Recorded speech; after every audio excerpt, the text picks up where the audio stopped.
နေရအသက်လူအသက်နဲ့ခံစားချက်အောင်လေကျွန်တော်နေသားကြပါမလား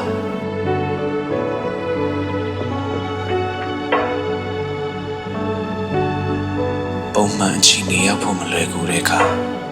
ကျွန်တော်မိသားစုကိုကျွန်တော်ပေးနိုင်ခဲ့တာယုံကြည်မှုပဲရှိပါတယ်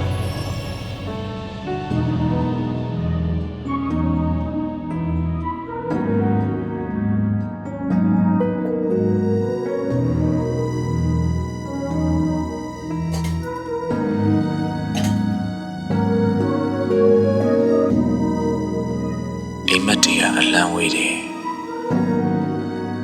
နောက်ပြီးသိစီကြည့်လို့လေလက်လန်းမိဖို့ကြိုးစားရင်ကပဲ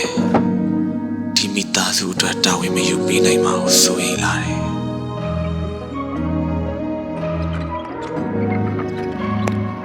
အားလုံးရဲ့မျှော်လင့်ချက်တွေမဝေဝါဘူးကျွန်တော်ဘာလုပ်ရမလဲပြန်လေတိဆောက်ဖို့ချိန်ဘယ်လောက်လုပ်မလဲအဲ့ဒီအချိန်ထိရောကျွန်တော်ချစ်တဲ့သူတွေအနားမှာရှိနေနိုင်အောင်မလားလက်လန်းမီတဲ့အိမ်မက်တွေလည်းရှိသေးပါလားဆိုတာသိလိုက်ရတဲ့အခါ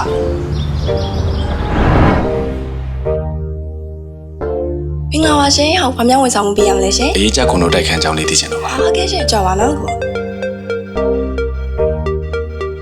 ညီမတို့ MID ရဲ့လက်ရှိဖော်ဆောင်ပေးနေတဲ့စီမံကိန်းတွေကတော့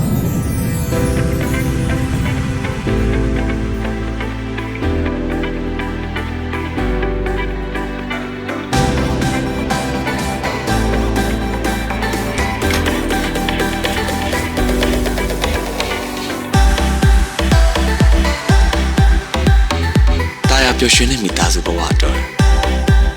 နှွေးထွေးလုံခြုံစေတဲ့နေရာထိုင်ခင်းတစ်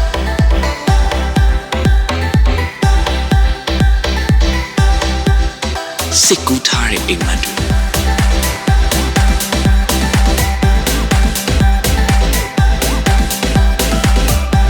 တောက်ပတဲ့ပြုံးကိုစီအသက်ဝင်ဖို့